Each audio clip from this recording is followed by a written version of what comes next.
বাংলাদেশের বাইরে পৃথিবীর বিভিন্ন প্রান্তে যেখান থেকে চ্যানেল আই দেখছেন, আপনাদের সকলকে সাদর আমন্ত্রণ তৃতীয় মাত্রা দেখবার জন্য। প্রিয় দর্শক, সাম্প্রতিক নানা বিষয় নিয়ে আলোচনার জন্য আমার সঙ্গে স্টুডিওতে রয়েছেন আমার ভাই বসা আছেন বাংলাদেশ জাতীয়তাবাদী দল বিএনপি কেন্দ্রীয় নির্বাহী কমিটির প্রশিক্ষণ বিষয়ক সম্পাদক এবং জাতীয় সংসদ সদস্য এবিএম মোশাররফ হোসেন, এবং আমার ডানের রয়েছেন সিঙ্গাপুর বাংলাদেশ সোসাইটির সাবেক সাধারণ সম্পাদক এবং শাহ মখদুম ম্যানেজমেন্ট ইউনিভার্সিটির প্রতিষ্ঠাতা ও চেয়ারম্যান বিএম শামসুল হক জুয়েল।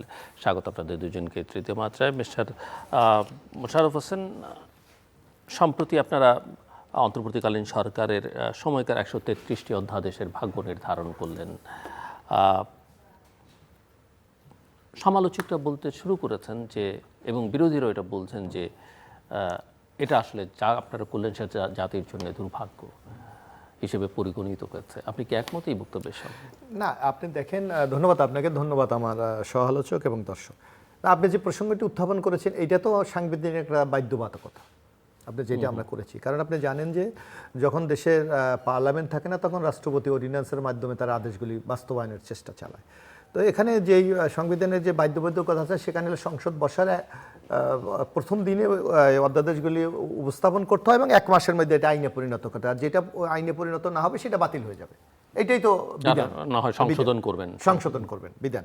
আপনি দেখবেন যে 133টি অর্ডিন্যান্স জারি করেছিলেন মহামান্য রাষ্ট্রপতি, কিন্তু সেখান থেকে সংসদে 133টাই কিন্তু প্রথম দিন উপস্থাপন করা হয়েছে। সেখানে একটা বিশেষ কমিটিতে পাঠানো হয়েছে, তারা যাচাই বাছাই করে 98টি আপাতত আইনে পরিণত করার জন্য তারা সিদ্ধান্ত গ্রহণ করেছে। বাকি 20টির ব্যাপারে অধিকতর সংশোধন হবে, আর 4টি আপাতত উত্থাপন হবে না, এই ব্যাপারে সিদ্ধান্ত হয়েছে। এটা তো আমাদের একটা সাংবিধানিক বাধ্যবাধকতা। এর মধ্যে আপনি দেখবেন আলোচনা, এর মধ্যে আমরা যারা সংসদ সদস্য ছিলাম, সকাল 10টা থেকে শুরু করে রাত্রি 10টা 11টা পর্যন্ত অবিরাম পরিশ্রম করে কিন্তু এগুলি আমাদের আইনে পরিণত করেছি।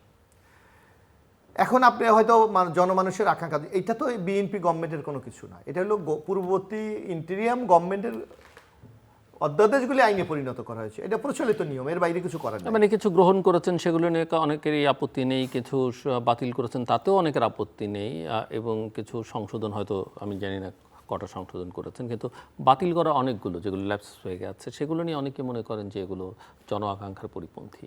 না, আমি আপনার দেখেন যে বিষয়টি নিয়ে সবচেয়ে বেশি বিতর্কিত হচ্ছে সেটা হলো গুম কমিশন, মানবাধিকার কমিশন, দুর্নীতি দমন কমিশন, সচিবালয় এবং বিচারক নিয়োগের বিচারপতি নিয়োগ, এই আইনগুলি। এখন এখানে যে জিনিসটি আমাদের আইনমন্ত্রীর পক্ষ থেকে ব্যাখ্যা দেওয়া হয়েছে, যে এখানে যে জন আকাঙ্ক্ষা যা ধারণ করে এই অধ্যাদেশগুলিতে সেটা অধিকাংশ পূরণ করতে ব্যর্থ হয়েছে। যেমন আমি একটা কথা বলি, গুম কমিশন বলা হয়েছে, গুম কমিশনে কেউ অভিযুক্ত হলে তাকে গুম কমিশনের যে বর্তমান যে অধ্যাদেশটা ছিল সেখানে তাকে 10 বছর সাজা দেওয়া হবে সর্বোচ্চ।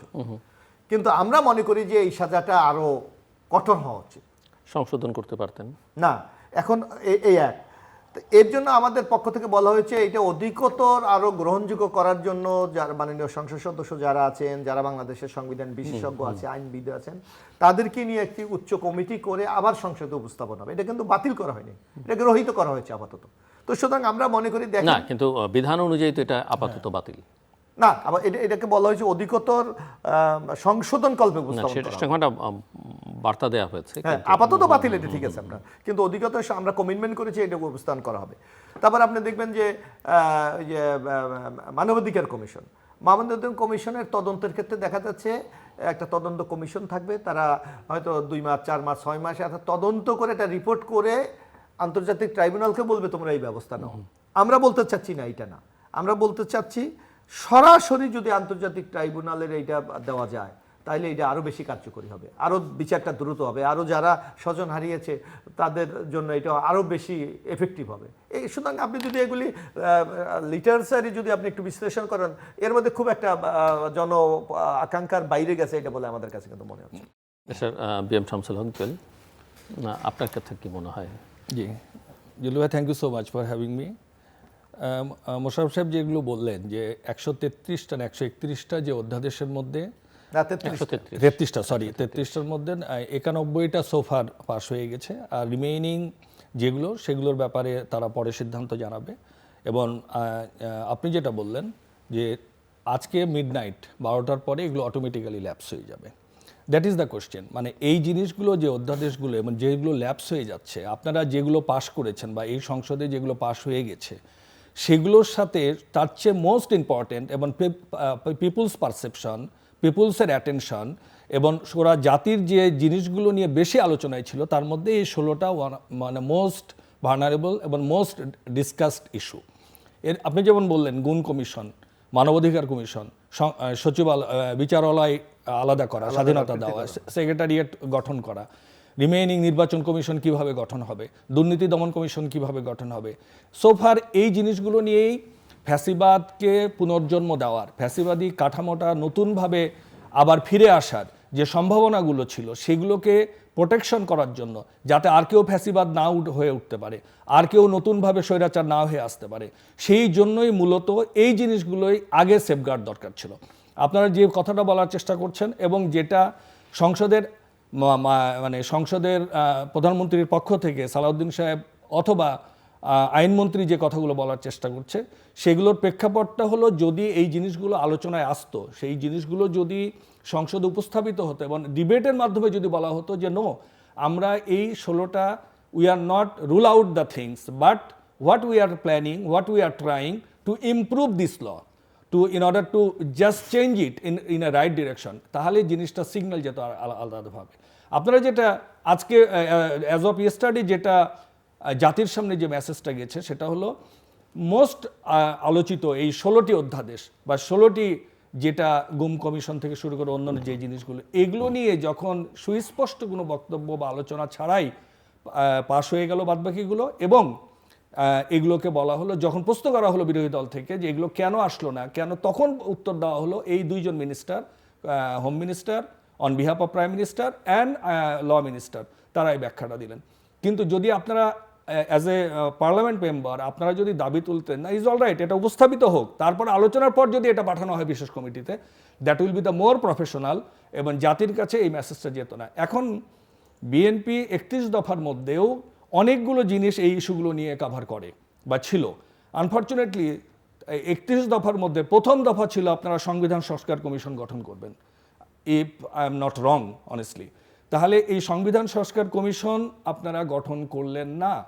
That is the first things out of 31 demand which you have been produce to the nation, and আপনি জাতির সামনে উপস্থাপন করেছিলেন, তার বিসমিল্লাতে প্রথম দফাটাই আপনারা ভায়োলেট করলেন।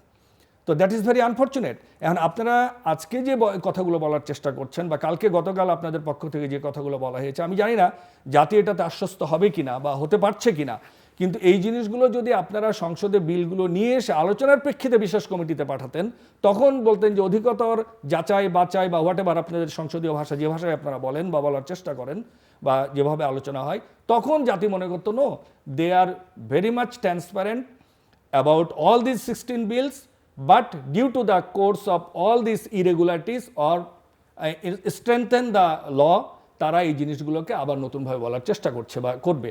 তখন জিনিসটা জিল্লুর ভাই মেসেজটি যেত is the different way, but this is very unfortunate, this is very unlucky, this is we are as a nation little bit of frustrated the way things happened so far as of yesterday about the whole ordinance and everything. Mister ABM Mosharraf Hossain, না, এখানে শামসুল হক ভাই যে কথাটি বলেছে, এখানে কি আপনাকে এখানে দুটা জিনিস আপনাকে খেয়াল করতে হবে। একটা হলো আপনার এই যে জুলাই সনদ, আপনি যদি জুলাই সনদটা দেখেন আর বিএনপির 31 পয়েন্ট দেখেন, এখানে কিন্তু একটু ডিফারেন্স হয়ে গেছে। সেটা হলো জুলাই সনদে আপনার কি বলা আছে, যদি আপনি 1 থেকে 47 দেখেন, সেখানে বলা আছে সংবিধান সংশোধনের মাধ্যমে এই সিদ্ধান্তগুলি বাস্তবায়িত হবে। সেখানে তো সংবিধান কমিশন গঠন করার কোনো স্কোপ রাখা হয় নাই, এক। দ্বিতীয়ত আপনি দেখবেন আমাদের যেটা 31 দফা আমরা বলেছি, আপনি যে কথা বলেছেন যে কাউকে স্বৈরাচারী হয়ে দেওয়া, দেখা ফেসিস্ট করে দেওয়া, এগুলি কিন্তু শুধুমাত্র এই অ্যামেন্ডমেন্ট করলেই যেখানে, এগুলি কিন্তু অনেকটা অলংকারের মতো অবস্থা। কিন্তু যেই জিনিসটি আপনি করলে একটা দল ফেসিস্ট হবে না, একটা গভর্নমেন্ট ফেসিস্ট হবে না, সেইগুলির ব্যাপারে কিন্তু আমরা ঐক্যমত হয়েছি। যেমন কি, যেন আপনার নিশ্চয়ই মনে থাকার কথা, জিল্লুর বাড়ি মনে থাকার কথা, গত শেখ হাসিনার আমলে 3 বারের প্রধানমন্ত্রী, 4 বারের প্রধানমন্ত্রী শেখ হাসিনা যদি বাংলাদেশে না থাকে তাহলে কি হবে, এই যে একটা ন্যারেটিভ দাঁড় করিয়ে জাতিকে কিন্তু একটা দিকে নিয়ে যাওয়া চলে, যে হাসিনা ছাড়া বাংলাদেশ চলবে না। আমরা সেখানে কিন্তু স্পষ্ট আমরা কিন্তু লাগাম টেনে ধরেছি, আমরা বলেছি প্রধানমন্ত্রীর মেয়াদকাল 10 বছরের বেশি হবে না। সুতরাং এই অহংকার করার জায়গাটাকে কিন্তু আমরা ভেঙে চুরমার করে দিয়েছি। তারপর আপনি দেখবেন বাংলাদেশের সবচেয়ে বড় সংকট হয়েছে ইলেকশনকে নিয়ে। কেয়ারটেকার ব্যবস্থাকে যখন তুলে দেওয়া হলো, দিয়ে একটা দলীয় সরকারের অধীনে যখন নির্বাচনের ব্যবস্থা করা হলো, তখনও কিন্তু এই ফেসিলিটি অফ দ্য একটা পার্মানেন্ট একটা স্ট্রাকচারে দাঁড়িয়ে গেল। আমরা সেই দলীয় সরকারের অধীনে বাদ দিয়ে আমরা কিন্তু বলেছি আগামীতে সকল নির্বাচন একটা নিউট্রাল গভর্নমেন্টের অধীনে হবে। আপনি দেখেন আরেকটু ব্যাপার, আমাদের এখানে দেখেন নির্বাচন কমিশন আমরা যার যার মতো তৈরি করি। এখানে কিন্তু আমরা ঐক্যমত হয়েছি সবাই মতো যে স্পিকারের নেতৃত্বে একটি কমিটি হবে, সেখানে প্রধানমন্ত্রী, বিরোধী দলের নেতা, স্পিকার, থার্ড পার্টির একজন থাকবে, থেকে সম্মিলিতভাবে যে এটা নির্বাচন করা হবে যাতে একক দলের প্রাধান্য থাকে। এই সিস্টেমগুলো যদি আমরা বাস্তবায়ন করি, আমরা বিশ্বাস করি যে আপনি ফ্যাসিজমের কথা বলেছেন সেগুলি কায়েম করার কোনো সুযোগ নাই। কিন্তু গত সিস্টেমে আপনি দেখেন প্রধান বিচারপতি নিয়োগ দেয় কে সরকার, মানে যারা ক্ষমতায় থাকে, প্রধান নির্বাচন কমিশন নিয়োগ দেয় কে সরকার। এই যে নানা সাংবিধানিক নিয়োগগুলোর মাধ্যমে কিন্তু একটা দেশকে প্যারালাইজ করে দেয়। সেই জায়গা থেকে আমরা বেরিয়ে যাই। হ্যাঁ, আপনি যেটা বলছেন আপনার সাথে আমি অনেকটা একমত যে আমাদের হয়তো যদি এখনই যদি এই অধ্যাদেশগুলি আমরা আইনে পরিণত করতে পারতাম ভালো হতো, কিন্তু আপনার রাতারাতি তো সম্ভব না। একটা গভর্নমেন্টের মেয়াদ হলো মাত্র আজকে 53 দিন। 53 দিনে যদি আপনি বলেন রাতারাতি বাংলাদেশটা চেঞ্জ হয়ে যাবে, এটা তো আশা করার কোনো কারণ নাই। বরং আমরা সাধুবাদ জানি, আপনি দেখবেন যে আমরা যে স্টার্ট করেছি, আমরা যে শুরুটা করেছি, আজকে দেখেন বাংলাদেশের যারা নির্বাচন করে সরকারি দল বলে এটা আমরা বিরাট বিজয় অর্জন করে, বিরোধী দল বলেছে কারচুপিতে দিই। এবার this is the first time এই নির্বাচনকে সবাই মেনে নিয়েছে, সবাইকে অভিনন্দন জানিয়েছে। এটা আমি মনে করি রাজনীতিতে একটা নিউ কালচার তৈরি হয়েছে। তারপরে আপনি দেখবেন জীবনে আপনি বাংলাদেশের ইতিহাসে দেখেছেন বিজয়ী প্রধানমন্ত্রী বিরোধী দল পরাজিতর কাছে গিয়ে শুভেচ্ছা বিনিময় করে। এবার দিসিতে হয়েছে আমাদের মাননীয় প্রধানমন্ত্রী তারেক রহমান জামাতের আমিরের বাসায় গিয়েছে, এনসিবির আহ্বায়কের বাসায় গিয়েছে, চরমোনাই আমিরের বাসায় গিয়েছে। আমি মনে করি এই স্টার্টিং আমি আপনাদের সবার স্বাগত জানানো উচিত, এবং এই ধারা যদি আমরা অব্যাহত রাখতে পারি তাহলে আমার মনে হয় গণতন্ত্রকে আমরা একটা প্রাতিষ্ঠানিক রূপ তো দিতে সময় লাগবে, একটা রোডে আমরা তুলে দিতে পারবো। এই ক্ষেত্রে সবার সহযোগিতা। মিস্টার জুয়েল, আপনি বলবেন কিন্তু একই সঙ্গে 133টি অধ্যাদেশের ইস্যু তো আছে, কিন্তু এর বাইরে ওভারঅল এই পার্লামেন্ট কেমন দেখলেন আপনি, পারফরমেন্স কেমন দেখলেন? অধিকাংশ সদস্য আমরা জানি সরকারি দল এবং বিরোধী দলের সবাই নতুন, এমনকি সংসদ নেতা 219 জন, সংসদ নেতা এবং বিরোধী দলের নেতা তারাও প্রথমবারের মতো পার্লামেন্ট সদস্য। সো ওভারঅল পার্লামেন্ট কেমন দেখলেন আপনি? মোশাররফ ভাই যেটা বলছিলেন যে আসলে যে জেস্টারগুলো তারেক রহমান প্রধানমন্ত্রীর পক্ষ থেকে এসছে বা করেছেন, দ্যাট ইজ জাতি ওয়েলকাম করেছে এগুলো। হ্যাঁ, কিন্তু আপনাকে যে জিনিসটা ভাবতে হবে বা দেখতে হবে যে আসলে মর্নিং শোজ দ্য ডে আপনি শুরু করেছেন ভালোভাবে, কিন্তু যতই দিন যাচ্ছে, মানে to my opinion I hope I will be the incorrect, এবং আমি মনে করি যে এটা হওয়া উচিত না, কিন্তু I will be the happy যাতে এটা না ঘটে। কিন্তু লাস্ট 2 মান্থস যদি আমরা আপনাদের পারফরমেন্স দেখার চেষ্টা করি, স্পেশালি সংস্কার কমিশনের যে রিপোর্টগুলো নিয়ে এবং অধ্যাদেশগুলো নিয়ে, এবং মানে বেসিক্যালি যে জিনিসগুলো নিয়ে জাতি প্রশ্নবোধক অ্যাপ্রোচ আছে, সেগুলোর ক্ষেত্রে যে গড়িমসি, সেগুলোর ক্ষেত্রে যে রাইট সিগন্যালটা, রাইট মেসেজটা জাতির কাছে যাচ্ছে না, এটা মনে হয় আপনারাও বিশ্বাস করবেন। আপনারাও জাতি little bit of confused in such a way যে how things going on in the right direction or not, that is the most important things. এটা যদি আপনারা একটু সেলফ ক্রিটিসাইজ করেন তাহলে আমার মনে হয় it will be the better.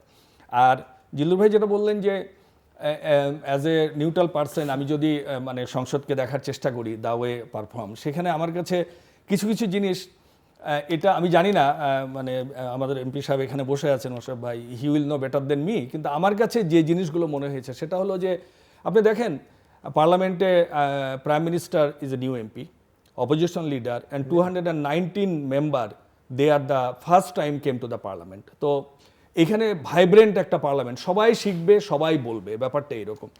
কিন্তু আমি জানি না এটা কিভাবে নিবেন অন্য কেউ, সেটা হলো যে সরকারি দলের পক্ষ থেকে, ট্রেজারি বেঞ্চের পক্ষ থেকে most of the time they are talking only home minister and law minister and chief whip, and chief whip is the part of parliament, he will must talk. But apart from that, এতগুলো senior leader, they are sitting on the row, but none of them talking anything about the any issue so far. এইটা একটু দৃষ্টিকটুর কিনা আমি জানি না, মোশাররফ ভাই will answer on that, or এর পিছনে কারণটা কি আমি তাও জানি না। আরেকটা জিনিস জিল্লুর ভাই, যে জিনিসটা এটা মনে হয় আমার কাছে, মানে আমি কিনা এরকম মনে হচ্ছে কিনা, যে prime minister is a new member, is all right, কিন্তু end of the day he is the prime minister, he has to say certain things, সংসদ নেতা, হি হ্যাজ টু সে।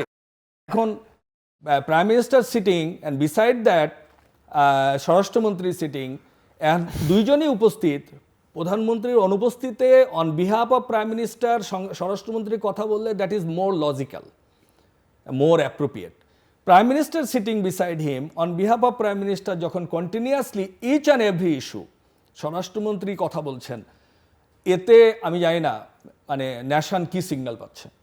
এখন কোনো ডিবেটে মানে প্রাইম মিনিস্টার থাকছে না, কোনো টাইপের ডিসকাশনে প্রাইম মিনিস্টার থাকছেন না, কোনো টাইপের আলোচনায় উনি থাকছেন না। ইভেন সামারাইজ করে যে বক্তৃতা একটা অধ্যাদেশ পাশ হওয়ার পরে বা আগে ফিনিশিং দেওয়ার কথা, যেগুলো প্রাইম মিনিস্টার হিসেবে যার বিল আনার কথা, on behalf of prime minister যেগুলো উপস্থাপিত হওয়ার কথা, সেইগুলোও উনি করছেন না।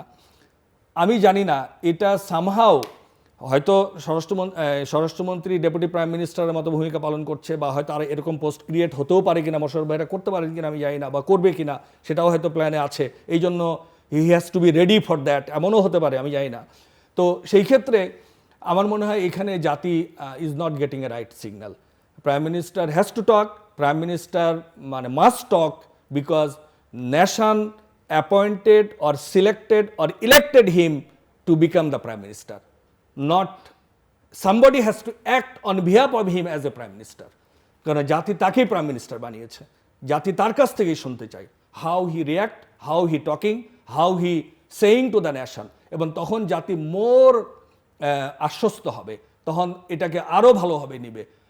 মানে আপনি কি এর আর কোনো প্রজ এন্ড কনস দেখেন মানে আপনার কাছে? না এইরকম না, এখন আমি জানি না, ওই যে বললাম যে একটা তো হচ্ছে যে প্রাইম মিনিস্টার কম কথা বলছেন, সেটা অনেকে সাধুবাদও জানাচ্ছে না, কিন্তু বাট আপনি যেটা বলছেন যে ডিফেক্ট প্রাইম মিনিস্টার করা হলো কিনা বা ভবিষ্যতে এরকম কোনো প্ল্যান আছে কিনা, আমি বলছি তার কোনো প্রজ এন্ড কনস আপনি দেখছেন কিনা? না, এখন এরকম হতে পারে যে প্রাইম মিনিস্টার হিমসেলফ বা ভবিষ্যতে কোনো সম্ভাবনা বা আশঙ্কা আপনার মধ্যে?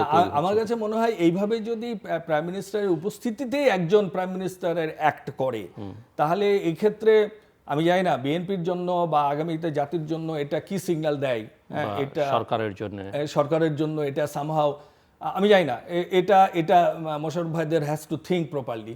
এবং BNP is a big organisation, এবং মানে আপনার চোখে কোনো বিপদ সংকেত কিনা? আমি you're not sure. I'm not sure, but confused. But I'm little bit of confused about that. না, এখানে দেখেন আসলে মানে এটা কিন্তু আমার নিউট্রাল অপিনিয়ন ভাই। না, of course আপনার তো you know very well. opinion is opinion. আমি শামসুল হক ভাইয়ের ওপিনিয়নকে আমি স্বাগত জানাই, কারণ তারা জনগণ হিসাবে, নাগরিক হিসাবে তাদের তো একটা পারসেপশন থাকবেই, তাদের একটা প্রত্যাশা থাকবেই। এখন আপনি দেখবেন, আপনি নিজেই বলেছেন বা আমরাও জানি, এই সংসদ 229 জন 19 জন নতুন, এবং আমাদের প্রধানমন্ত্রী, বিরোধী দলের নেতা 2 জনই নতুন। এখন হলো আসলে সংসদ তো আমরা এটা পল্টন ময়দান না, অথবা শাহবাগ চত্বর না, অথবা অন্য কোথায়। এখানে সংসদীয় রীতিনীতি, ওইটাকে যে সংসদের ভাষায় বলে কার্যপ্রণালী বিধি, সেটার আলোকে সংসদ চলছে।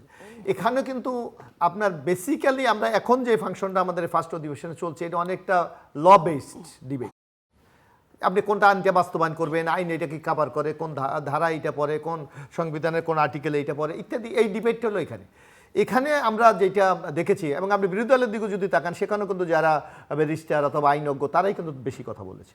অর্থাৎ এখানে সালাউদ্দিন সাহেব একজন এক সময় উনি জুডিশিয়ালে ছিলেন, তারপর উনি একজন আইনের লোক, সুতরাং ওনার একটা এখানে এক্সপিরিয়েন্স বা আইন সম্বন্ধে একটা দক্ষতা আছে। আইনমন্ত্রী তো আছেই, আর আমাদের মধ্যে যে সবাই তাই না, আমাদের অন্যরাও কিন্তু কথা বলছে। এবং আপনি দেখবেন অপোজিশনের চেয়ে কিন্তু বিরোধী দলের অধিকাংশ সদস্যই নানা বিষয়ে কথা বলছে।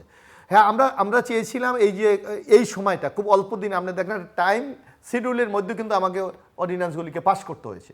এই জন্য হয়তো আপনার কাছে হতে পারে যে কেন হয় প্রাইম মিনিস্টার কথা বলছেন না, কিন্তু এখানে আমরা চেয়েছিলাম দ্রুত গতিতে যে অধ্যাদেশগুলি আইনে পরিণত, যেমন আজকে আপনি যে কথাটি বললেন যে যেগুলি পাস হয় না সেগুলি কিন্তু বাতিল হয়ে গেছে। এই ঝুঁকিটা থেকে আমরা নিতে চাই না। আপনি সামনে দেখেন ইনশাল্লাহ। এবং প্রাইম মিনিস্টারের ইদানিং যে কথাটা আমাদের জিল্লুর ভাই বলেছেন, ইতিমধ্যে তার নানা অ্যাক্টিভিটিস কিন্তু মানুষের কাছে খুব প্রশংসিত হয়েছে। তার এই যে রাষ্ট্রের নূতন কিছু কালচার পরিবর্তন করা, উনি প্রোটোকল দিচ্ছেন না, উনি ব্যবহার করছেন না, উনি কথা মানে অতি কথন তো আমাদের দেশে অনেক সময় বিপদও ডেকে আনে। আপনি এটাকে আমার মনে হয় একটু পজিটিভলি দেখলে আমার মনে আগামী দিনে জাতি উপকৃত হতে পারে। একটু আইনসভা থেকে যদি সরকারের দিকে তাকাই, নির্বাহী বিভাগের দিকে তাকাই, সরকারের পারফরমেন্স কেমন দেখছেন আপনি? না, এখন পার্লামেন্টে তো আমরা দেখছি যে উইদাউট প্রাইম মিনিস্টার মানে যেগুলো কেন প্রাইম মিনিস্টার তো কথা বলছে, আমি একটু বলি, প্রাইম মিনিস্টার দেখুন তার প্রশ্নোত্তর পর্ব সে জবাবগুলো দিচ্ছে। That was mandatory, he has two না, টক, দিচ্ছে। মানে প্রাইম মিনিস্টার প্রশ্ন করলে তো প্রাইম মিনিস্টার না দিচ্ছে, সেটা ঠিক আছে। তারপরেও কিন্তু সে আরো বেশ কিছু অনেক সময় অনেক প্রসঙ্গ সম্বন্ধে, যেমন আমরা প্রথম দিন যখন না, is all right, what is happening, people are watching. এখন ধরেন ভাই, আমরা কিন্তু আমি বলি একটা না, শব্দ আপনি নিজেও বলেছেন যে this is the first time, এটাকে একটু কনসিডার করতে না না না, ইজ অল রাইট, আপনারাও ফার্স্ট টাইম, সবাই ফার্স্ট টাইম, বিরোধী দলীয় নেতাও first time, but rightly or wrongly তারা কথা বলছেন। আমাদের হাসনাত আব্দুল্লাহ ফার্স্ট টাইম, আমাদের নাহিদ সাহেবও ফার্স্ট টাইম, অনেকেই first time, they are talking. এখন তারা এখন শুনেন, আপনি একজন যেটা সংসদ বললেন, সদস্য আর মোশাররফ ভাই, মাননীয় প্রধানমন্ত্রী বা সংসদ নেতা তো একই মোশাররফ ভাই, বিষয় না। মোশাররফ ভাই, আপনি যেটা বললেন যে সংসদীয় আবার সবার বাচন বা বাচন ভঙ্গি, দেহভঙ্গি একই তো হতে পারে না, না। একই হবে না। Every man has a different way to approach, every man has a different মানে কি বলবো আন্ডারস্ট্যান্ডিং, আমরা সবাই তাই। কিন্তু আমি বলতে চাচ্ছি, বিং এ প্রাইম মিনিস্টার, জাতি তাকে প্রাইম মিনিস্টার বানিয়েছে, জাতি তার কাছ থেকেই মুখে শুনতে চায়, নট প্রতিটা ইস্যুতে অন্য কারোর কাছ থেকে। এটা হলো আমার আমি শুনতে চাই, টু মাই ওপিনিয়ন, আমি শুনতে চাই। এটা হলো কথা। ভাই আমি একটু বলি, এখানে যে বিষয়গুলি আলোচনা আচ্ছা, আপনি যেটা বলছেন, I understand, সবগুলো কিন্তু ল ওরিয়েন্টেড। আমি বলছি ওই প্রসঙ্গেই বলছি যে আপনি বললেন যে এটা ল মেনে কথাবার্তা বলতে হবে। না, উনি বলছেন যে যেহেতু ল রিলেটেড, সেহেতু ল মিনিস্টার এবং যেহেতু হোম মিনিস্টার, এখানে আমাদের চিফ হুইপ বলছে, চিফ হুইপ লয়ের লোক না, আমাদের অন্য এই যে মানে লয়ের ছাত্র, চিফ হুইপ 6 বারের এমপি। হ্যাঁ, না না, সেটা ঠিক আছে, কিন্তু আমি বলতে চাচ্ছি যে আপনার সালাউদ্দিন সাহেব লয়ার না, সালাউদ্দিন সাহেব ল পড়েছেন, লয়ের ছাত্র না, সে ম্যাজিস্ট্রেট ছিল। না না, সে ল মিনিস্টার ছিল। না, ম্যাজিস্ট্রেট ছিলেন। ও আচ্ছা, তারপরে সেই যোগাযোগ প্রতিমন্ত্রী ছিলেন, আমি যতদূর জানি। না, এর আগে সে ব্যারিস্টার নাজমুল হুদার সাথে উনি প্রতিমন্ত্রী ছিলেন এর আগের সরকারে। তো that was the things. But anyway, আমি সালাউদ্দিন সাহেব বলেন ভালো, সালাউদ্দিন সাহেব দেখতে ভালো, সালাউদ্দিন সাহেবের অ্যাপ্রোচ ভালো, he is a very smart, everything is all right, কিন্তু he can be the right deputy prime minister, সেটাও আমাদের মানে হতে পারে আপনারা চাইলে। কিন্তু বা আমি বলছি যে জাতি প্রাইম মিনিস্টারকে নির্বাচিত করেছে, ওনার নেতৃত্বেই মানে রেভলিউশন হয়েছে, ভোট রেভলিউশন হয়েছে, কাজে উনি কথাগুলো বললে জাতি যত আশ্বস্ত হয়, জাতির কাছে যত গ্রহণযোগ্যতা পায়, সেটা হয়তো এখন যে বলছেন তার চেয়ে আপনাদের জন্য ভালো বলছে। আমি বলছি এটা জাতির কাছে রং মেসেজ যাবে না। মোশাররফ ভাই, আপনি একজন গুরুত্বপূর্ণ ব্যক্তি, প্রশিক্ষণ সম্পাদক, আপনার দায়িত্ব প্রশিক্ষণ দেওয়া, এই কথাগুলো বলাও মনে হয় আপনার দায়িত্ব। I hope you will act properly, কেননা you being a first time in parliament, কাজে আপনারা এই 219 জন সরকারি এবং বিরোধী দল, they can start the new culture in the parliament. ওখানে চুপ থাকার জায়গা না, জাতি আপনাদেরকে পাঠিয়েছে সরকারি দল বিরোধী দল কথা বলার জন্য, ইস্যু নিয়ে আলোচনা করার জন্য, আপনি রাইটলি অর রংলি দাঁড়ানোর জন্য, কথা বলার জন্য।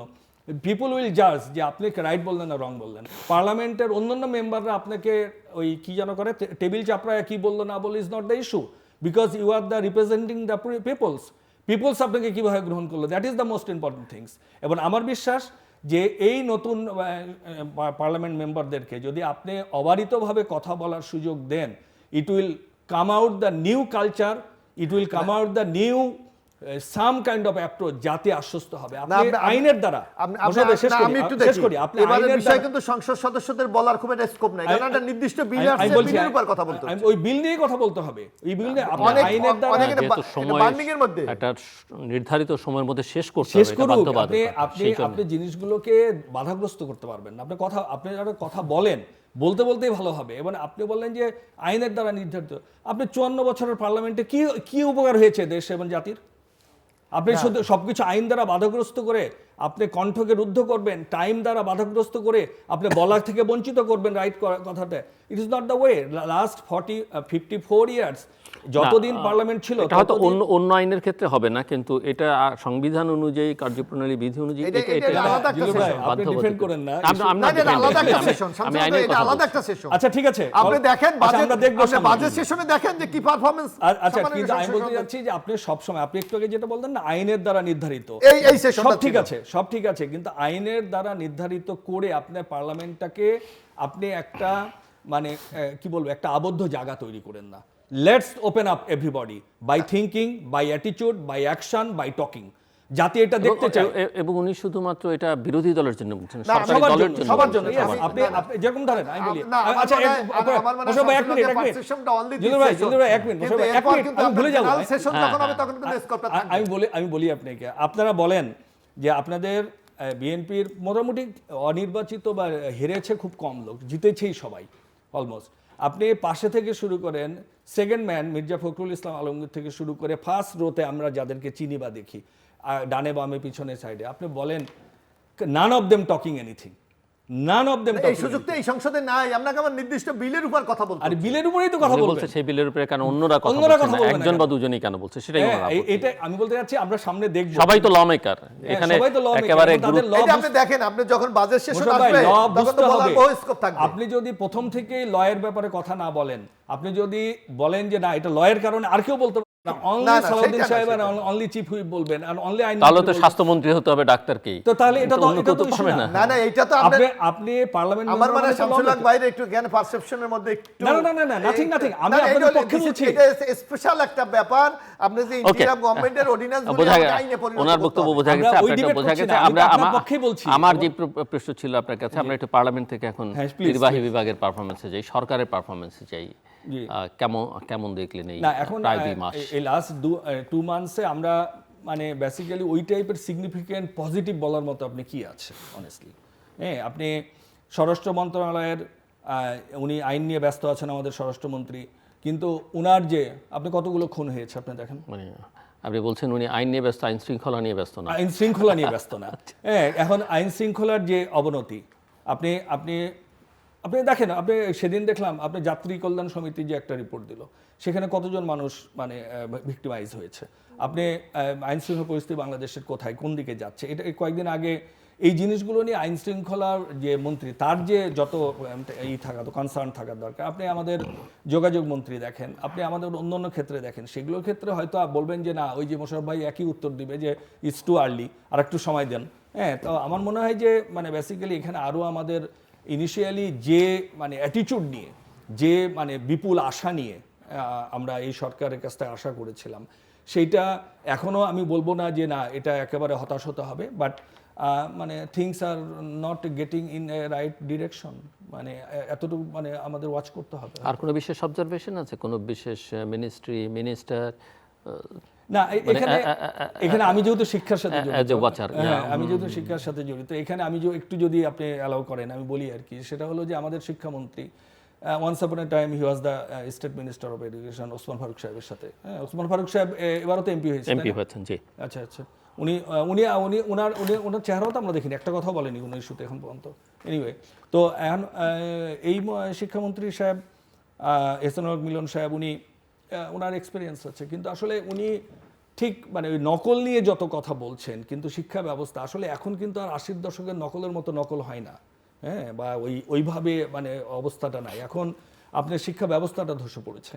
আপনি শিক্ষাঙ্গনে ক্লাস হয় না, সে এলিমেন্টারি, হাই স্কুল, কলেজগুলোতে, এবং ওখানে সবাই কোচিং, টিচাররা কোচিংয়ের সাথে জড়িত, কোচিং সেন্টারগুলো জমজমাট ব্যবসা করছে, হোয়ারাস ক্লাসে কোনো ক্লাস হয় না, স্কুলে ক্লাস হয় না। তো এই জিনিসগুলোকে অ্যাড্রেস করতে হবে। শিক্ষকদেরকে রাইটলি এডুকেশন ইনস্টিটিউশনে ফেরত আনতে হবে। তাদেরকে কিভাবে প্রণোদনা দেওয়া যায়, কিভাবে তাদেরকে প্রফেশনাল বানানো যায়, তাদেরকে ট্রেন আপ কীভাবে করা যায়, কোচিং সেন্টারগুলোকে একটা লাগাম ধরে টানতে হবে। আপনি অবজেক্টিভের নামে, শিক্ষা ব্যবস্থা নামে আগের সরকার, স্বৈরাচারী ফ্যাসিস্ট সরকার যেভাবে গিনিপিকের মতো বিভিন্ন টাইপের উদাহরণ তৈরি করে বিভিন্ন টাইপের এক্সাম্পল সৃষ্টির জন্য অনেক কাটাছেড়া করার চেষ্টা করেছিল বিভিন্নভাবে, এতে অনেক ক্ষতিগ্রস্ত হয়েছে। এগুলোর ব্যাপারে শিক্ষামন্ত্রীকে ইমিডিয়েটলি আমার মনে হয় মানে অ্যাড্রেস করতে হবে। রাদার উনি ওই শুধু নকল নিয়ে আলোচনা না করে, বরঞ্চ এখন আর নকল ওইভাবে হয় না, কাজে নকলটা is not a major problem right now in our education system. Rather we have to do some other things. Revolutionary ওয়েতে যদি আমরা না আগাই, our education things will be in a big problem. না, আমি শামসুল হক ভাইয়ের বেশ কিছু কথা, হোম মিনিস্টার, আইন শৃঙ্খলা ভাই, আপনি দেখেন ইন্ডিয়ান গভর্নমেন্টের আমলে কিন্তু মূল সংকটটা ছিল আইন শৃঙ্খলা, কারণ পুলিশের মনোবল ভেঙে গেছে, একটা মব কালচার। আপনি দেখেন এই যে আজকে 53 দিন আমরা একটা মব দেখেছেন, আমরা কিন্তু একটা অভিনন্দন জ্বালানেন না এই সরকার থেকে। আমরা একটা বর্ডার কিলিং দেখেছেন, একটা কিলিং, শুধু একটা ওই দিন দেখলাম, কালকে না পরশু, তাও বাহিনী ধারা না, ওই যে কি ওখানে উপজাতিরা একটা গুলি করে একজনকে লোককে মারেছে। আপনি এই যে আইন শৃঙ্খলার যে উন্নতি হচ্ছে, আজকে মানুষের মধ্যে যে একটা ভয় শঙ্কা ছিল, সেটা কি এখন আছে? অনেকটা কেটে গেছে। তো এগুলি তো একটা গণতান্ত্রিক সরকারের সাফল্য আপনাকে দেখাতে হবে। দ্বিতীয়ত আপনি দেখবেন সবচেয়ে বড় ব্যাপার ছিল আগে, আপনি যদি আমি একটু 2008-এর দিকে আপনি একটু ফিরিয়ে নিয়ে যেতে চাই, 8-এর নির্বাচনে দেখবেন আপনি নির্বাচনের ব্যবস্থাটাকে চেঞ্জ করে দিয়েছিল শেখ হাসিনার কিছু কমিটমেন্ট। আপনার ওখানে নির্বাচনে ইঞ্জিনিয়ারিং হয় সেটা আলাদা, তারপরে তখন বলেছিল আপনার মনে থাকার কথা 10 টাকা দামের চাল দেবে, এটা সাধারণ গরিব মানুষের উপর মারাত্মক এফেক্ট পড়েছিলেন।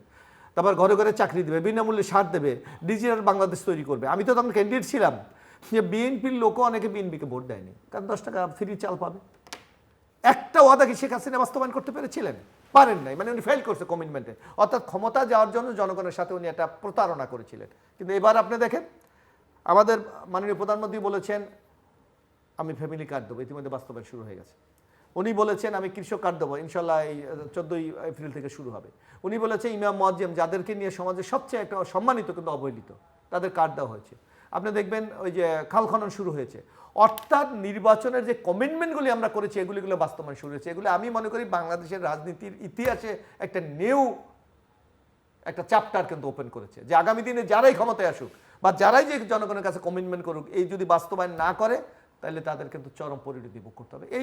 এইগুলিকে আমরা ইতিবাচক হিসাবে দেখি, তাহলে তো বাংলাদেশের জন্য খুবই একটা ভালো কাজ হয়। হ্যাঁ, আপনি যে কথাটি বলেছেন, আপনাদের মতো যারা সুশীল সমাজ বলেন, নাগরিক বলেন বা সমাজের দায়িত্বশীল লোক বলেন, হ্যাঁ আজকে আপনি এডুকেশনের সিস্টেম সম্বন্ধে যে বলেছেন, আপনি দেখেছেন এই যে আপনি বলেছেন শিক্ষারা যায় না, এটা কে করেছে? ইউনিট সরকারের আমলে। এই ছাত্রদেরকে এমন একটা মব কালচার এবং এই ক্লাসরুমের বাইরে যেভাবে নিয়ে এসে রাস্তায় ব্যবহার করেছে, এই জায়গা থেকে তাদেরকে শিক্ষাঙ্গনে ফিরিয়ে নিতে তো আমাদের একটু সময় লাগবে। তো এইগুলি আমি মনে করি খুবই পজিটিভ আপনাদের অ্যাটিটিউড। এগুলি আমার মানে গভর্নমেন্টকে আপনারা আরও একটু সহায়তা করেন। আপনারা বলেন নাগরিক হিসাবে কিন্তু আমাদের দায়িত্ব আছে, একমাত্র মন্ত্রী দেশ চালাবে বা মন্ত্রীর ওই মিনিস্ট্রি চালাবে অথবা ওই সেক্টরটা চালাবে এইটা না। সবার কন্ট্রিবিউশনের মাধ্যমে যদি আমরা এগিয়ে যাই তাহলে আমার মনে হচ্ছে বাংলাদেশটাকে আমরা, কারণ অনেক কিছু আমাদের এখানে করার আছে, অনেক ঘাটতি আছে আমাদের, এই জায়গা থেকে এগিয়ে নিয়ে যাওয়ার জন্য আমরা মনে করি সবার। তবে যে ইতিবাচক দিকগুলি আছে, ইতিবাচক দিকগুলোকেও আমাদের একটু সমর্থন করা উচিত। আমার একটু আপনার কাছে প্রশ্ন, যে আপনার নিজস্ব এলাকা কেন্দ্রিক আপনার পরিকল্পনাকে, বিশেষ করে যেহেতু কুয়াকাটার মতো একটা প্রাকৃতিক সৌন্দর্যের জায়গা আপনার নির্বাচনী এলাকার মধ্যে, না আমাদের দুর্ভাগ্য হলো কারণ আমি কুয়াকাটার লোক, এবং বাংলাদেশের দুটা সমুদ্র বন্দর, একটা কক্সবাজার, একটা কুয়াকাটা। কুয়াকাটাকে কেন্দ্র করে বিগত যে সরকারগুলি ছিল, শুধু আমার কাছে মনে আছে ওখানে আপনি দেখবেন গভর্নমেন্টের 3-4টা বাংলো আছে, একটা পর্যটন কর্পোরেশনের, একটা এলজিডির, একটা হলো রোডসের। এই 4টাই বিএনপির আমলে করা হয়েছে যত 2001 থেকে 2006 পর্যন্ত। কিন্তু এই যে একটা 15 বছর গভর্নমেন্ট ছিল, তারা করেছে নামে মাত্র একটা পৌরসভা ডিক্লেয়ার করেছে, এর বাইরে কোনো স্টেপ নেই। অথচ সেইটাকে যদি আন্তর্জাতিক মানের একটা পর্যটন কেন্দ্র করা যায়, আর আমাদের ওই অঞ্চলটাতে সবচেয়ে আরেকটা বড় সংকট, ওখানে কিন্তু কোনো শিল্পায়ন নাই, মানুষ ডিপেন্ড অন ধান চাষ এবং হইলো আপনার মাছ ধরা, এর বাইরে কোনো সুযোগ নেই। তাও এখন হইলে এটা লুজিং কনসার্ট। সবাই আপনি জানেন যে এই যে অবরোধের যখন বাংলাদেশে অবরোধ চলে তখন ভারতে কিন্তু ওপেন থাকে, তারা এসে মাছ ধরে নিয়ে যায়। পরবর্তী আমাদের জেলেরা কিন্তু মাছ পায় না, তারা আরও বেশি ঋণগ্রস্ত হয়ে যায়। তো সুতরাং একমাত্র ওই দক্ষিণ অঞ্চলটাকে উন্নয়ন করার একমাত্র পদ্ধতি হলো কুয়াকাটাকে যদি আন্তর্জাতিক পর্যটন মানে আমরা তৈরি করতে পারি, তাহলে কি হবে? একদিকে ওখানে নতুন নতুন বিনিয়োগ হবে, কর্মসংস্থান তৈরি হবে, বিদেশি পর্যটকরা আসবে, আমাদের অর্থনীতির চাকাটা সচল হবে। এর জন্য আমি শুনেছেন প্রথম যেদিন আমি সুযোগ পেয়েছি এমপি হিসাবে, সেই দিন কিন্তু আমি মাননীয় প্রধানমন্ত্রী হাউজে ছিলেন এবং আমি তাকে উদ্দেশ্য করে বলেছি, কারণ এইসব বড় প্রজেক্ট তো আর মন্ত্রী বা অন্যদের পক্ষে সময় বলে, মাননীয় প্রধানমন্ত্রী আপনার ব্যবস্থা নেওয়া উচিত যাতে একটা অঞ্চলকে উন্নতি করার জন্য, একটা অঞ্চলকে অর্থনীতির চাকাটাকে সচল করার জন্য এর চেয়ে বড় অস্ত্র বাংলাদেশে আর কিছু নাই। যেটা শুধু ওই অঞ্চল না, যে বাংলাদেশের অর্থনৈতিক চাকাটাকেই সম্পূর্ণ তারা কিন্তু ঘুরিয়ে দেবে। তা আমি আশা করি সরকার যাত্রা শুরু করেছে। ইতিমধ্যে আমাকে মাননীয় বিমান ও পর্যটন মন্ত্রী প্রতিমন্ত্রী বলেছে তারা বাইরের যারা ইনভেস্টর এদের সাথে কথাবার্তা বলছে এবং তাদেরকে একটা দীর্ঘমেয়াদী ইজারার মাধ্যমে যদি উন্নত করা যায়, আমার মনে হয় সেটা বাংলাদেশের জন্য খুবই লাভজনক। সো মিস্টার শামসুল হক জুয়েল, আপনার কাছে আপনার তো দীর্ঘকাল সিঙ্গাপুরে থাকার অভিজ্ঞতা, কোন জায়গা থেকে সিঙ্গাপুর কোথায় এসে দাঁড়িয়েছে সব অর্থে, আসলে আমি শিক্ষা বলি, পর্যটন বলি, গভর্নেন্স বলি, সো একটু যদি আপনি। হ্যাঁ জি, thank you so much again. আপনি দেখেন যে সিঙ্গাপুর ইজ দ্য কান্ট্রি যেটা আমাদের মানে একেবারে ধ্বংসস্তূপের উপর থেকে দাঁড়িয়ে মাত্র 35 ইয়ার্সের মধ্যে they are the top 10 countries in the world in terms of development, in terms of progress, prosperity, education, আপনি ট্যুরিজম যেটা বললেন, tourism in every sector, how they did it. It is a very simple, not simple things, but it is a determination. The way they did it, because of they got the leader by the name of Lee Kuan Yew. Lee Kuan Yew is the leader.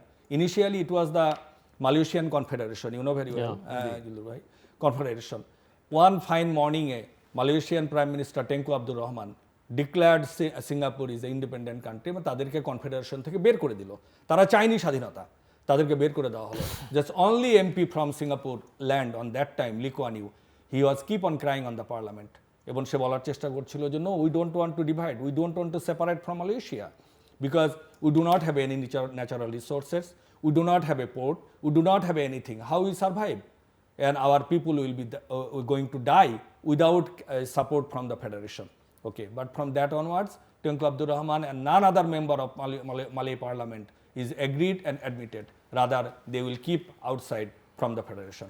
Lee Kuan Yew not came by flight from Malaysia to Singapore. They came by train because he does not have money.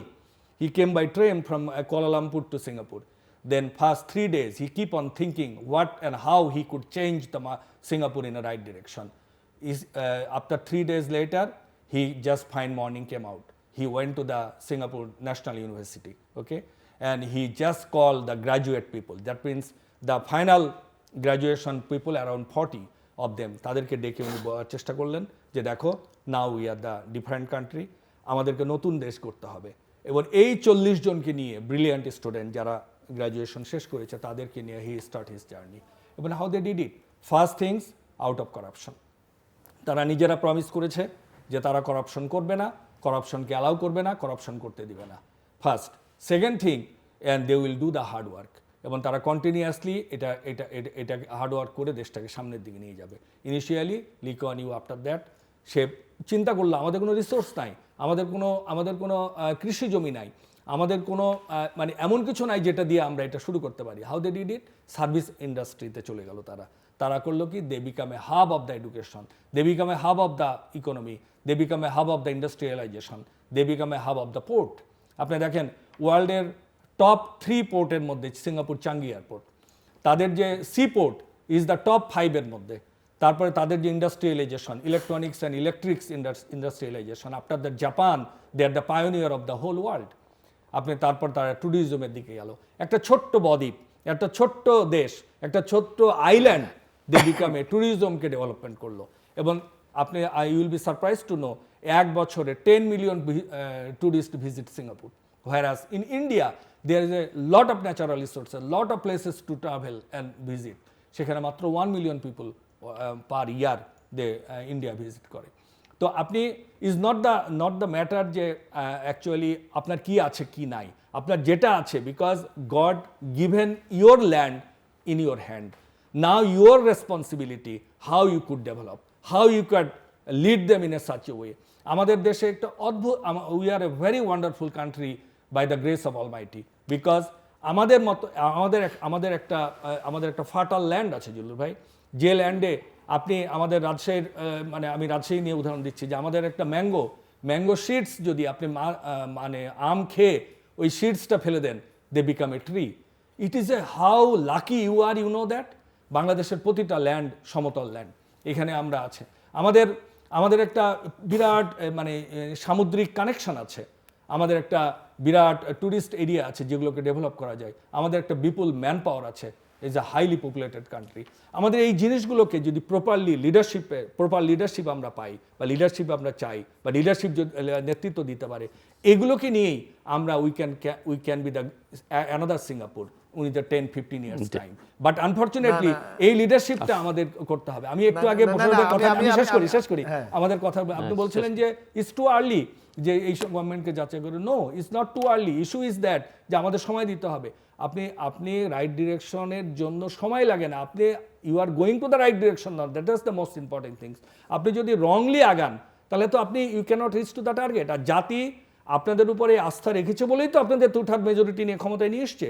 কাজেই you have to perform, no other choice. জাতি চাই, আমরা চাই, সবাই চাই আপনি perform করেন। প্রসঙ্গত বলে রাখি যে ইস্যুটা জাতির কাছে এখনও ডাউটফুল অ্যাপ্রোচ আপনাদের ব্যাপারে মনে হচ্ছে, যে জুলাই সনদের ব্যাপারে, জুলাই ডিক্লারেশনের ব্যাপারে, জুলাই চার্টারের ব্যাপারে আপনাদের আন্তরিকতার অভাব আছে বলে পিপলস পারসেপশন তৈরি হয়েছে, এটা আপনাদেরকে ক্লিয়ার করতে হবে। বাট একটা ছোট্ট আপনার কাছে প্রশ্ন, মানে জুলাই চার্টারে যেটা আছে, ওনাদের তো নোট অফ ডিসেন্ট আছে, জামাতেরও আছে, অন্যান্য দলেরও আছে কিছু কিছু, সেটা বাদ দিয়ে বাকি ইস্যুগুলো যদি তাদের নিজ নিজ ম্যানিফেস্টোর মধ্যে থাকে এবং এবং তাদের 31 দফার মধ্যে অনেক কিছু আছে, না, না, তো আছে। ওনারা যেটা বলছেন যে আমরা সেটাই তো বাস্তবায়ন করছি। এক্স্যাক্টলি, না, কিন্তু মেসেজটা is not getting right direction. না, আমাকে একটু সময় দেন, আপনি অনেক বলছেন এখানে। আপনি একটা লিকুইন চমৎকার মানে সিঙ্গাপুরকে উন্নতি করেছে, এটা সত্য। কিন্তু আপনি সিঙ্গাপুরের ইতিহাস দেখেন যে 53 দিনের মধ্যে যে আমরা যেভাবে সমালোচনা করছি, এটা তারা করেছে কিনা। এবং আপনি সবচেয়ে আরেকটু ব্যাপার আমরা বলি না, আমরা উন্নয়নটাকে দেখি।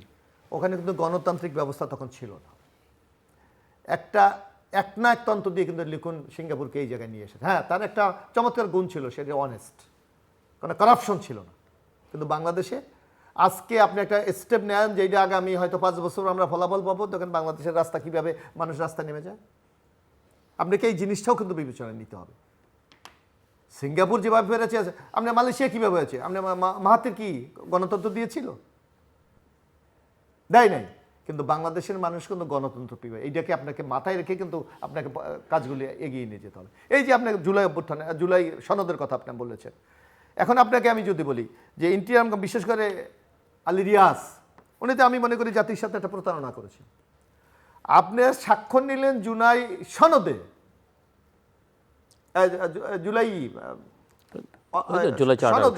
সনদে, আর আপনি অধ্যাদেশ জারি করলেন আর একটা বিষয় নিয়ে। আপনি এখানে জাতির সাথে প্রতারণা করেছেন না? আপনি যখন স্বাক্ষর নেন রাজনৈতিক দলগুলির সাথে, তখন আপনি নোট অফ ডিসেন্ট সহ স্বাক্ষর করেছেন। আপনারা তো স্বাক্ষর করলেন, বললাম নোট অফ ডিসেন্ট সহ।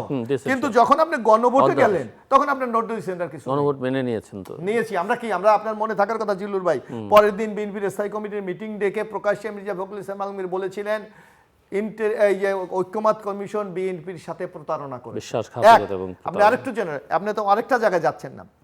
আপনি 4টা প্রশ্নে আপনি গণভোট করেছেন, আমি জানি না আপনি 4টা প্রশ্ন সঠিকভাবে আপনি অনুধাবন করেছেন কিনা। আচ্ছা, হ্যাঁ, 1, 2, 3 আপনি দেখেন, আর 4 দেখেন। 4-এ কি লেখা আছে একটু যদি থাকে একটু পড়েন আপনি, একটু কাইন্ডলি বলেন আপনি। 4-এ কি বলেছে?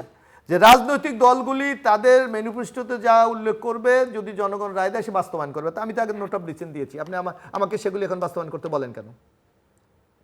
বলে, অনেকে বলে যে হ্যাঁ তোমার, তা হ্যাঁ, তো আমিও তো হাতে দিয়েছি। আমি তো বলেছি যে আমি যেখানে নোট অফ ডিসেন্ট দিয়েছি সেগুলি আপনি সমর্থন করেন কিনা সেটাও আমাকে বলেন। আমি আর কোনটা করবো, আগের 1, 2, 3 না আমি 4 করব? এই বাস্তবতাও কিন্তু আপনাকে অনুধাবন করতে হবে। ডেফিনেটলি। কিন্তু আপনি এখন আমাকে একটা ঢালাও বলছেন জুলাই সনদ আমরা বাস্তবায়ন করার জন্য সম্পদ করি। আপনি দেখেন কালকে যেটা হয়েছিল, আপনি যেটা দিয়ে ওয়ার্কআউট হয়েছিল, জুলু ভাই খেয়াল করেছেন কিনা সংসদে, সেটা বলা হচ্ছে জুলাই জাদুঘর একটা আইন, সেখানে একটা জায়গা আছে পরিচালনা কীভাবে হবে। সেখানে ইউনুস গভর্নমেন্ট বলেছিল যে যিনি এইটা পরিচালনা করবেন উনি একদম বাইরের লোক হবে, মানে সরকারের লোক না, যে কোনো বুদ্ধিজীবী হোক, শিক্ষাবিদ হোক, ব্যবসায়িক, যে অটোনোমাস। হ্যাঁ, অটোনোমাস। আমরা সেখানে বলেছি না, এই যা বাস্তবায়ন করতে হলে সেখানে গভর্নমেন্টের অর্থ দরকার, গভর্নমেন্টের সিদ্ধান্ত দরকার। আমরা বলছি এইটাকে এফেক্টিভ করতে হলে সবচেয়ে বেস্ট হয় যদি সংস্কৃতি মন্ত্রণালয়ের হাতে, ওই মন্ত্রীকে যদি আমরা সভাপতি করি তাহলে বাস্তবায়ন সবচেয়ে দ্রুত হবে।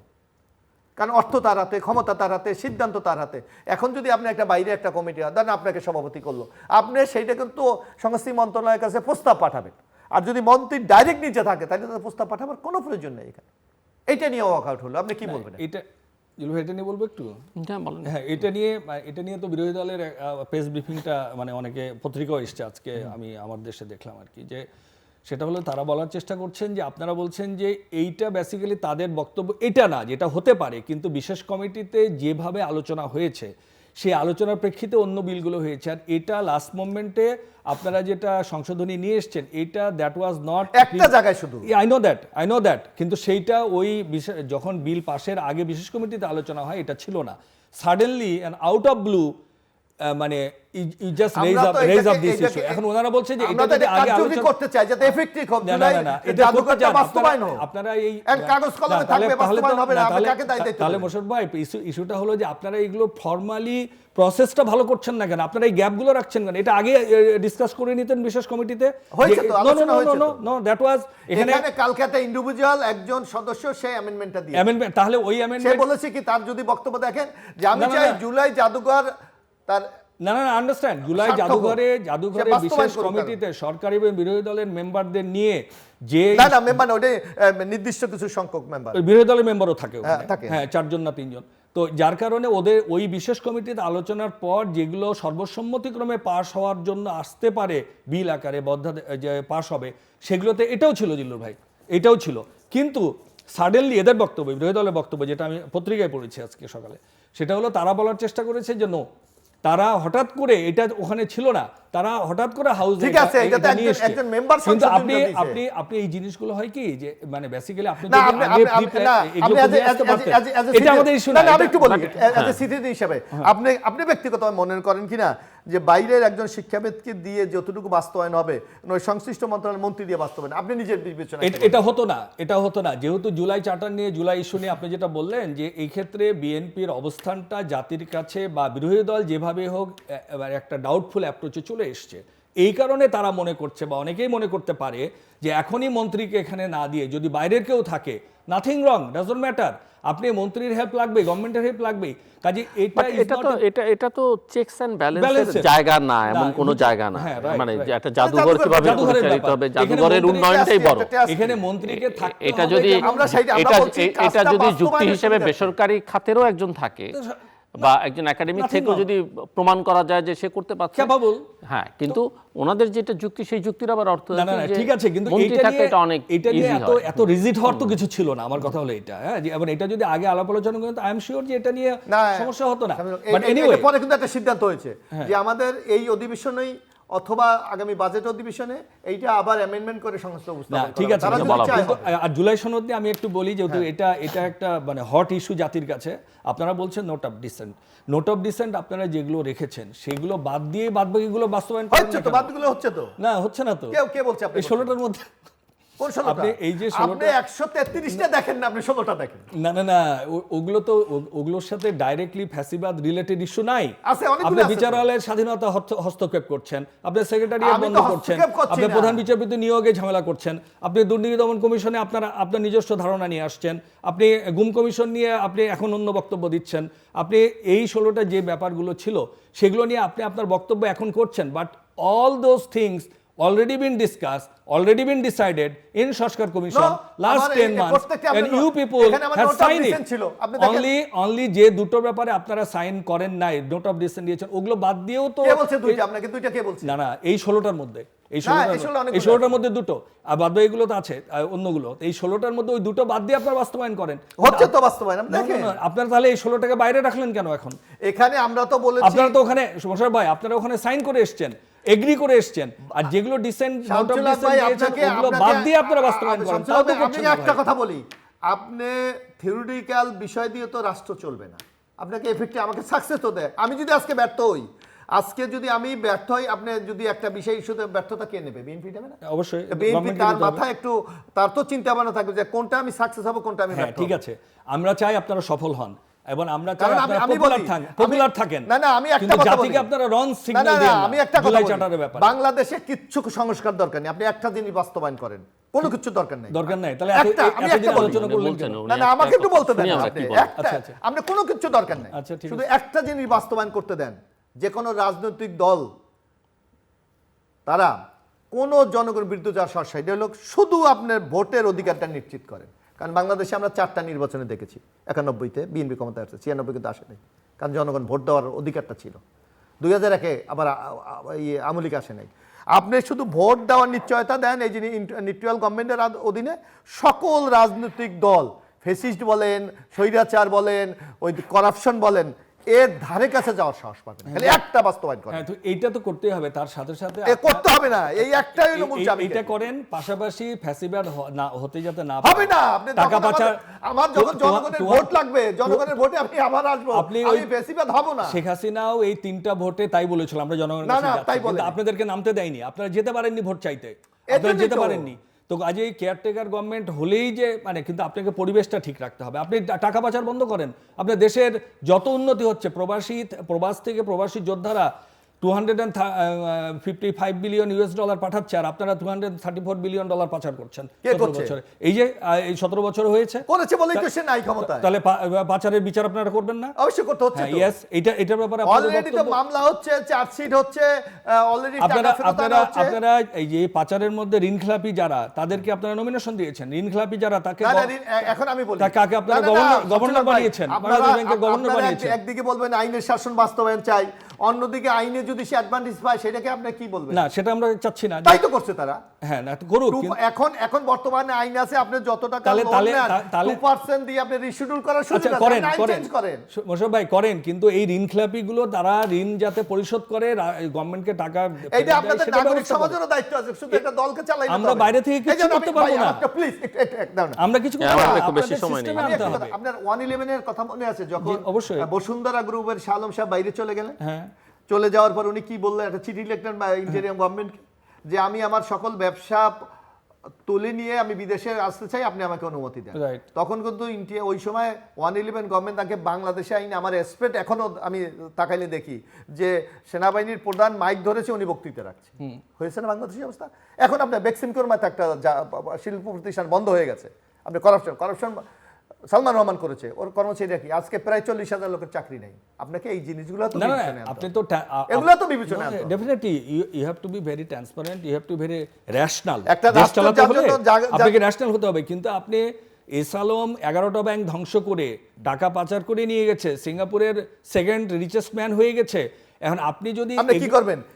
আমি বলি, সে ফরেন না, ফরেন সিটিজেন হিসেবে সে ব্যবসা করছে, তার বিরুদ্ধে আপনি কি না, ব্যবস্থা নেবেন? এখন আপনি যে আপনার যে এই টাকা পাচার যদি বন্ধ না করেন, তাকে সে তো বিদেশি নাগরিক, সে ব্যবসা করে টাকা নিয়ে যাবে না? ইসলামী ব্যাংকটা সে পুরোটাই নিয়ে গেল। ভাই, আপনারা আপনার সাথে আমি protection দেন। একমত, কিন্তু ওই government say as a foreign citizen হিসেবে তাকে এখানে কেন ব্যবসা করার পারমিশন দিচ্ছে? আপনি তাকে আরে ভাই, ওনারা দিয়েছে, ওনারা তো নাই রে ভাই, আপনাদের দায়িত্ব দেখো। আমরা এখন এই আশা করতে পারি যে 20 জন শীর্ষ ঋণখেলাপির তালিকা তারা প্রকাশ করেছে সংসদে, তার মধ্যে এক না, প্র্যাকটিক্যালি এক নম্বরে তো বটেই, তারই প্রতিষ্ঠান আছে 9টা 20টার মধ্যে। 6টা বা 9টা, হ্যাঁ, হ্যাঁ, 8টা না 9টা প্রতিষ্ঠান হ্যাঁ, আছে। হ্যাঁ। না, আমি বলতে যাচ্ছি যে এগুলো তার বিরুদ্ধে তো আপনি ব্যবস্থা নিতে পারছেন না, সে সিঙ্গাপুরের সিটিজেন। সংকটটা কোথায় পড়েছে? সিটিজেন না, PR, permanent resident. You can bring him back, এটা কোনো সমস্যা নাই, আমি আপনাকে প্রয়োজনে হেল্প করবো। সরি। হ্যাঁ, কিন্তু আমার কথা হলো যে আপনাদের মেসেজগুলো যেন যাতে, মোশাররফ ভাই, by having said all this, আমরা কিন্তু চাই না আপনারা ব্যর্থ হন। কেননা এই 1400 শহীদের উপর 20,000 পঙ্গুত্ব, নির্যাতন, নিপীড়ন, হাজার হাজার গুম, হত্যা, এবং আপনারা কি অবস্থায় ছিলেন জাতি দেখেছে। জি, আপনি just অনেক এক কিছুর মিনিট বিনিময়ে, সময় আপনার জন্য হ্যাঁ, শেষ করতে অনেক হবে কিছুর বিনিময়ে একটি নতুন গভর্নমেন্ট, একটি নতুন সরকার, একটি নতুন প্রধানমন্ত্রী, এই জন্য এদেশের মানুষের কাছে একটা নতুন সম্ভাবনার দ্বার আপনাদেরকে উন্মোচন করতে হবে। আপনারা যেটাই বলেন না কেন, শুধু যুক্তি দিয়ে নিজেদের অবস্থানটাকে বা নিজেরা রাইট এই কথা প্রমাণ করার চেয়ে জাতির সামনে আপনারা প্রমাণ করতে হবে। এবং আমরা এটা আন্তরিকভাবে চাই, এবং আন্তরিকভাবে চাই বলেই আমরা বলার চেষ্টা করছি যে আপনারা এমন কোনো রং মেসেজ জাতিকে দিয়েন না যেখান থেকে জাতি বিভ্রান্ত হতে পারে। এত ফ্যাসিস্ট শক্তির নির্যাতন, নিপীড়ন, হত্যা, গুম সব কিছু উপেক্ষা করে জাতি যখন সাহসিকতার সাথে একটা নতুন পরিবর্তনের মাধ্যমে আপনাদেরকে ক্ষমতায় পাঠিয়েছে, আপনাদেরকে অবশ্যই এটার জন্য জাতি যা চায় অ্যাকর্ডিংলি সেইভাবে আপনাদের ভূমিকা পালন করতে হবে। এবং আমরা সবাই এটা কামনা করি আপনারা যেন ব্যর্থ না হন, আপনারা জুলাইয়ের স্পিরিট ধারণ করেন, শহীদদের রক্তের উপর দাঁড়িয়ে, নির্যাতিত, নিপীড়িত, অসহায়, পঙ্গুত্ব মানুষের উপর, মানুষের মানে স্যাক্রিফাইসের উপর দাঁড়িয়ে আপনারা যেন দেশকে, জাতিকে একটা রাইট ডিরেকশনে নিয়ে যেতে পারেন। এটা সাধারণ মানুষ চাই, আমরা চাই, সবাই চাই, এবং বিএনপি নেতাকর্মীরাও চাই। আপনি যে চেতনার কথা বলেছেন সেটা কিন্তু ধারণ করি। আপনি একদিকে জুলাই চেতনাকে আমরা যেমন ধারণ করি, তেমনি আমাদের নেতৃত্ব খালেদা জিয়াকে সম্পূর্ণ রাজনৈতিক কারণে জেলে দিয়েছে, সেটাও কিন্তু আমরা ধারণ করি। আমাদের ইলিয়াস আলী গুম হয়েছে, চৌধুরী আলম গুম হয়েছে, সেটাও কিন্তু আমরা ধারণ করি। আমাদের উপর এই যে আওয়ামী লীগের 15 বছরে কি অমানবিক নির্যাতন হয়েছে, এগুলি মনে রেখে কিন্তু বিএনপি আগামী দিনে এগিয়ে যাওয়ার জন্য তারেক রহমান কিন্তু নতুন একটা যাত্রা শুরু করেছে। সেই যাত্রাও আপনাদের কিন্তু সহযোগিতা করতে হবে। আর শুধু আপনারা বিরোধী দলের বিরোধিতার খাতিলে অথবা একটা দলকে মেলাইন করার জন্য আপনারা নানাভাবে কাজ করবে, এইটাও যদি হয় তাহলে বাংলাদেশে পরিবর্তন কিন্তু কোনোভাবে সম্ভব হবে না। যার জন্য আমরা আবেদন জানাবো, সবাই মিলে সহযোগিতা করবে। যদি কোথাও বিএনপির ভুল হয় বলে দেবে, এখানে আমরা ভুল করছি। আমরা সেই যে কোনো সমালোচনাকে, যে কোনো উপদেশকে, যে কোনো পরামর্শকে আমরা স্বাগত জানাবো। অবশ্যই। দর্শক অনুষ্ঠানের শেষ প্রান্তে আমরা সামাজিক যোগাযোগ মাধ্যম ফেসবুক, এক্স এবং ইউটিউবে তৃতীয় মাত্রা লাইভ স্ট্রিম হচ্ছে, আপনারা দেখতে পারেন। টেলিভিশনের পর্দায় দেখতে না পারলে যে কোনো সময় যে কোনো স্থান থেকে ইউটিউবে তৃতীয় মাত্রা চ্যানেলটি সাবস্ক্রাইব করে এই পর্ব বা পুরোনো পর্বগুলো আপনারা দেখতে পারেন। Mister B M Shamsul Haque Jewel এবং mister A B M Mosharraf Hossain, অসংখ্য ধন্যবাদ এই আলোচনা অংশ নেওয়ার জন্য। দর্শক, আমার অতিথিরা একমত এই জায়গায় যে সরকারটা আসলে জনগণের ভোটে নির্বাচিত, জনগণের সমর্থন আছে, কিন্তু অবশ্যই জনগণ যতক্ষণ দেখতে পারবে যে তার লক্ষ্যটা ঠিক আছে, ডিরেকশনটা ঠিক আছে, তার সরকার পারফর্ম করছে, ডেলিভার করতে পারছে, মানুষের চাহিদা পূরণ করতে পারছে, মানুষের সমর্থন সেখানটাতে থাকবেই। নিঃসন্দেহে 2 মাস সময় খুব বেশি সময় নয়, প্রায় 2 মাসের কাছাকাছি সময়, কিন্তু একই সঙ্গে 2 মাস যদি ক্রমাগত মানুষ দেখতে থাকে যে ভুল করছে বা খারাপ সিদ্ধান্ত সরকার নিচ্ছে, সেগুলো নিয়ে মানুষ কিন্তু প্রশ্ন তুলতেই থাকবে। এবং অবশ্যই সরকার সেই প্রশ্ন তুলে হজম করে সহনশীলতা দেখিয়ে নিজেকে কারেকশন করবার চেষ্টা করলে সেটা বোঝার ক্ষমতাও জনগণের আছে। এটা যেন সরকারের যারা আছেন তাদের মাথায় থাকে। আমাদের সঙ্গে থাকবার জন্য অসংখ্য ধন্যবাদ। আপনাদের সবার জন্য শুভকামনা।